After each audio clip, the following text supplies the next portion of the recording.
जयमल जी निष्ठा पूर्वक ठाकुर सेवा करते थे। सेवा में विघ्न न पड़ जाए इसलिए उन्होंने नियम लागू कर दिया था, 10 घड़ी जिस समय में सेवा में जाऊंगा, अगर उस समय किसी ने किसी भी तरह की सूचना दी उसे जान से मार दिया जाएगा। 10 घड़ी, 1 घड़ी 24 मिनट, तो 10 घड़ी 4 घंटा, 4 घंटा वो ऐसी सेवा करते थे कि कोई भी उनको सूचना भी नहीं दे सकता था। इतनी सेवा में संलग्नता। अब जहां प्रवेश हुए ठाकुर जी का पट बंद किया, 4 घंटे पूरी तन्मयता पूर्वक सेवा करते, साष्टांग दंडवत करते, और जब बाहर निकलते तब कोई बात कर सकता था। अंडोर का राजा था, उनका भाई था, उसके मन में आया कि 4 घंटे कोई सूचना दे नहीं सकता, 4 घंटे में हम विजय प्राप्त कर लेते हैं। उसने जयमल जी की राजधानी को घेर लिया। अब जब ये सूचना पहुंची तो अब किसी की हिम्मत नहीं कि सेवा में वो हैं और जाए, क्योंकि मार डाला जाएगा। सबने कि युद्ध करने में तो हम समर्थ है, पर बिना राज आज्ञा के युद्ध कैसे प्रारंभ हो। और जयमल जी का नियम था 4 घंटे कोई सूचना नहीं दे सकता, नहीं तो मारा जाएगा। तो ये हुआ राजमाता से अर्थना की कि आपको नहीं मारेंगे, जो जयमल जी की माँ थी, आप जाके केवल आज्ञा भर ले आओ। तो वो गई और उन्होंने कहा शत्रु पक्ष ने चारों तरफ से राजधानी को घेर लिया है, आप आज्ञा दीजिए क्या किया जाए। तो उनका राम जो करेंगे वो सब भली होगी।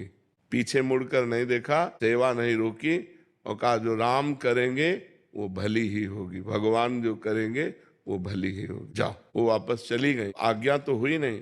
भगवान ने जब देखा कि मेरे आश्रित इतना मेरी सेवा में संलग्नता, स्वयं भगवान राजपूत सिपाही का वेश धर करके जयमल जी के घोड़े पर चढ़े और जाकर के युद्ध किया, सबको मूर्छित कर दिया, घायल कर दिया, मारा एक को भी नहीं, बाणों की वर्षा से सब। अब जयमल जी जब 4 घंटा अपनी सेवा करके निकले, अब उन्होंने कहा हमारा घोड़ा लाओ, मैं अभी शत्रु पक्ष को उत्तर देता हूँ। घोड़ा हाँफ रहा था और पसीना से लथपथ था, तो उनका ऐसा लग रहा है ये तो बहुत युद्ध करके आ रहा है, ये घोड़ा हाँफ क्यों रहा है हमारा, कोई पता नहीं। तो दूसरा घोड़ा मंगाया, और जब वहां गए तो सब मूर्छित पड़े। तो शत्रु पक्ष का राजा था, उसको चेतना दिला, जो ही चेतना दिलाई तो जयमल जी के हाथ जोड़ के कहा मुझे एक बार उस सैनिक के दर्शन करा दो, जो आपका एक सिपाही आया इतना बलवान कि सबको मूर्छित कर गया, मारा किसी को नहीं, हमको तो बाणों से भी घायल किया, अपने नेत्रों से भी घायल किया, एक बार हमको अपने श्याम सिपाही के दर्शन करा, वो जो श्याम रंग का था।